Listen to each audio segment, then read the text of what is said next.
ஸ்ரீலங்கா மொத்தமும் இப்ப வெள்ளத்துல மிதக்குது. அதுக்கு காரணம் இந்த சைக்ளோன் டிட்வா. இந்த டிட்வா புயலின் தாக்கத்தினால பாத்தீங்கன்னா இப்போ ஸ்ரீலங்கா அப்படிங்கிற ஒரு ஃபுல் கண்ட்ரியே பாத்தீங்கன்னா இப்ப வெள்ளத்துல மிதந்துகிட்டு இருக்கு. லாஸ்ட் 2 டிகேட்ஸ்ல, அதாவது கடந்த 20 வருடங்கள்ல இந்த மாதிரியான ஒரு புயலை நாங்க சந்திச்சதே இல்லை அப்படின்னு சொல்லிட்டு ஸ்ரீலங்காவோட பிரசிடென்ட் வந்து சொல்றாரு. பிளஸ் எந்த அளவுக்கு எங்களால ரெஸ்கியூ ஆபரேஷன்ஸ் பண்ண முடியுமோ அந்த அளவுக்கு நாங்க ரெஸ்கியூ ஆபரேஷன்ஸ் பண்ணிட்டு இருக்கோம். பட் இந்த அளவுக்கு ஒரு புயலையோ சேதத்தையோ வந்து ஸ்ரீலங்கா இது வரைக்கும் பார்த்ததே இல்லை அப்படின்னு பிரசிடென்ட் சொல்லியிருக்காரு. பிளஸ் இந்த ரெஸ்கியூ ஆபரேஷன்ஸ்ல இந்தியன் ஏர்ஃபோர்ஸஸும் சேர்ந்து அவங்களை ரெஸ்கியூ பண்றதுக்கு ஹெல்ப் பண்ணிட்டு இருக்காங்க. இந்த சைக்ளோன் டித்வா புயல்னால ஏற்பட்ட முழு தாக்கத்தை பத்தியும், இதுக்கு எப்படி கவர்மெண்ட் ரெஸ்பான்ஸ் பண்ணிட்டு இருக்காங்க, இதுக்கு இந்தியன் கவர்மெண்ட் எந்த மாதிரி சப்போர்ட் கொடுக்குறாங்க, பிளஸ் ஆல்ரெடி ஸ்ரீலங்காக்கு டூரிஸ்டுக்காகவோ இல்லை வேற பல காரணங்களுக்காக ஸ்ரீலங்காக்கு போன இந்தியன்ஸை திருப்பியும் இந்தியாவுக்கு கூட்டிட்டு வரதுக்கு கவர்மெண்ட் என்னென்ன ஸ்டெப்ஸ் எடுத்திருக்காங்க அப்படிங்கிறத பத்தி தான் இந்த வீடியோல டீட்டெயில்டா பார்க்க போறோம். This is GK bytes. நான் உங்க ஜிகே.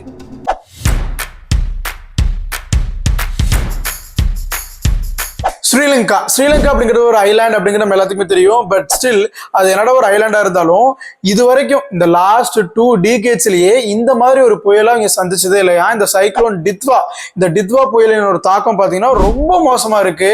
கிட்டத்தட்ட பாத்தீங்கன்னா 300க்கும் மேற்பட்ட மக்கள் உயிரிழந்துட்டாங்க. அதோட 300க்கும் மேற்பட்ட மக்கள் காணாம போய் அவங்களை தேடிட்டு இருக்காங்க. 15,000க்கும் மேற்பட்ட எங்களுக்கு குடும்பத்துடைய வீடு அப்படிங்கிறது மொத்தமா தரமட்டம் ஆயிருக்கு. இப்ப அவங்களுக்கு ஒரு வீடு அப்படிங்கிறதே கிடையாது. பிளஸ் அவங்களுக்கு அடுத்து போடுறதுக்கு துணி இல்லை, அடுத்த வேளை சாப்பிட்றதுக்கு சாப்பாடு இல்லை அப்படின்னு சொல்லிட்டு ரொம்பவே கஷ்டப்பட்டு இருக்காங்க. இந்த நிலைமையில ஸ்ரீலங்கன் கவர்மெண்ட்டும் அவங்க கிட்ட இருக்கக்கூடிய ஆர்மி, மிலிட்ரி பிளஸ் ஏர்ஃபோர்ஸஸ் எல்லாம் வச்சு ரெஸ்கியூ ஆபரேஷன்ஸ் அப்படிங்கிறத பண்ணிக்கிட்டு இருக்காங்க. என்னதான் அவங்க ரெஸ்கியூ ஆபரேஷன்ஸ் பண்ணாலும் கிட்டத்தட்ட 300க்கும் மேற்பட்ட மக்கள் உயிரிழந்திருக்காங்கன்னு நினைக்கிறப்ப ரொம்பவே கஷ்டமா இருக்கு. அதுவும் பிகாஸ் ஆஃப் அந்த ஒரு ஃபிளட்னால. அதுலயும் இன்னொரு 300 பேர் பாத்தீங்கன்னா காணாம போய் அவங்களை தேடிட்டு இருக்காங்க. அவங்களுக்கு என்ன ஆச்சு அப்படிங்கிறது இன்ன வரைக்கும் தெரியல.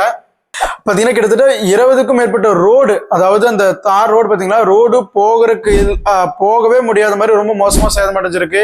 பிகாஸ் லேண்ட்ஸ்லைட்ஸ், நிலச்சரிவு பாத்தீங்கன்னா அந்த அளவுக்கு ரொம்ப அதிகமா இருக்கு. ஸோ ரோடு ரொம்ப மோசமா இருக்கு. அதே சமயத்துல அங்கிருந்த நிறைய ரிவர்ஸ் எல்லாம் பாத்தீங்கன்னா அந்த மழை வெள்ளத்தினால அந்த ரிவர் வந்து நம்பி வலிஞ்சு அந்த வெள்ளத்தினால பாத்தீங்கன்னா சுத்தி இருக்கக்கூடிய அந்த ஊரே ஃபுல்லா இப்ப தண்ணியில மிதந்துகிட்டு இருக்கு அப்படின்னு சொல்லலாம். அங்க இருக்கக்கூடிய மக்கள் எல்லாருமே இப்ப கவர்மெண்டோட ஷெல்டர்ல தான் தங்கியிருக்காங்க. கிட்டத்தட்ட 2 லட்சத்துக்கும் மேற்பட்ட மக்கள் பாத்தீங்கன்னா இப்ப கவர்மெண்டோட ஷெல்டர்ல தான் தங்கியிருக்காங்க. அந்த அளவுக்கு ரொம்பவே ஒரு மோசமான நிலைமை தான் ஸ்ரீலங்கா சந்திச்சுக்கிட்டு இருக்காங்க.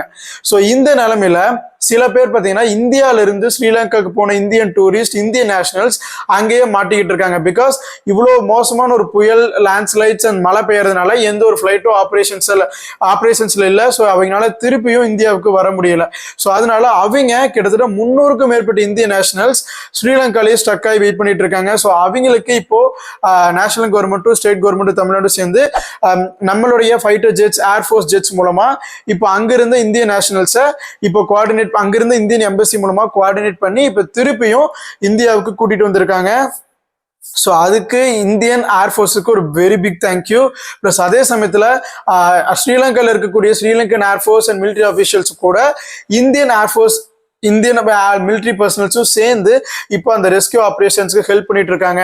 பட் அதை விடவுமே ரொம்ப மோசமான ஒரு விஷயம் என்ன அப்படின்னா ஹாஸ்பிட்டல்ஸுங்க. இப்போ அவங்க இவ்வளோ ஒரு மோசமான நிலைமையில் இருக்காங்கிறப்ப அடுத்து அவங்களோட இது அஃபெக்ட் ஆக போறது ஹெல்த். அவங்களுக்கு காய்ச்சல் வரலாம், டயரியான்னு நிறைய ப்ராப்ளம்ஸ். ஏன்னா அவங்க தண்ணிக்குள்ளேயே இங்க இருந்துட்டு இருக்கனால நிறைய டிசீஸ், நிறைய இன்ஃபெக்ஷன்ஸ் வரக்கு வாய்ப்பு இருக்கு. ஸோ அப்படி இன்ஃபெக்ஷன்ஸ் வந்துச்சு அப்படின்னா அடுத்தவங்க ட்ரீட் பண்றதுக்கு எங்க ஹாஸ்பிட்டல்ஸுக்கு தான் போகணும். பட் ஆனா இப்போ ஹாஸ்பிட்டலே தண்ணியில மிதக்குதுங்க. ஹாஸ்பிட்டலுக்குள்ள இருக்கக்கூடிய இந்த பெட்டு, வார்டு, அந்த மீட்டர், அந்த எக்யூப்மெண்ட்ஸ் எல்லாருமே பார்த்தீங்கன்னா தண்ணியில மிதந்துகிட்டு இருக்கு. அந்த அளவுக்கு ரொம்ப மோசமா இருக்கு. பிகாஸ் ஹாஸ்பிட்டல் சிஸ்டமுமே இப்போ கம்ப்ளீட்டா கொலாப்ஸ் ஆயிருக்கு. ஆல்ரெடி இங்க சீரியஸா இருந்த பேஷண்ட்ஸையே ஹெலிகாப்டர் மூலமா அங்கிருந்து வேற ஹாஸ்பிட்டலுக்கு ஷிஃப்ட் பண்ணிட்டு இருக்காங்க. ஸோ இந்த நிலைமையில அங்க இருக்கக்கூடிய ஸ்ரீலங்கா நேஷனல்ஸ்க்கு ஏதோ ஒரு இன்ஃபெக்ஷன்ஸோ இல்லாச்சும் ஒரு டிசீஸ் ஸ்ப்ரெட் ஆச்சு அப்படின்னா அதை ஹேண்டில் பண்ற அளவுக்கு ஸ்ரீலங்கன் ஹெல்த் சிஸ்டமும் இப்ப தயாரா இல்ல. ஸோ அந்த அளவுக்கு ஒரு மோசமான நிலைமை தான் இப்ப ஸ்ரீலங்கா அப்படிங்கிற ஒரு என்டையர் கண்ட்ரியே இருக்கு. ஸோ அதுக்கு முடிஞ்ச அளவுக்கு சப்போர்ட்டை இந்தியன் கவர்மெண்ட்டும் இந்தியன் மிலிட்டரி பர்சனல்ஸும் பண்ணிட்டு இருக்காங்க. லெட்ஸ் விஷ் எல்லாமே சீக்கிரமா சரியாகி மறுபடியும் இங்க பழைய நிலைமைக்கு திரும்பணும் அப்படின்னு நம்ம ப்ரே பண்ணிக்கலாம். ஸோ இந்த மாதிரியான கரண்ட் அஃபேர்ஸ் நீங்க மிஸ் பண்ணாம தெரிஞ்சுக்கணும் அப்படின்னா ஜிகே பைட்ஸை சப்ஸ்கிரைப் பண்ணிக்கோங்க. Stay updated with GK bytes.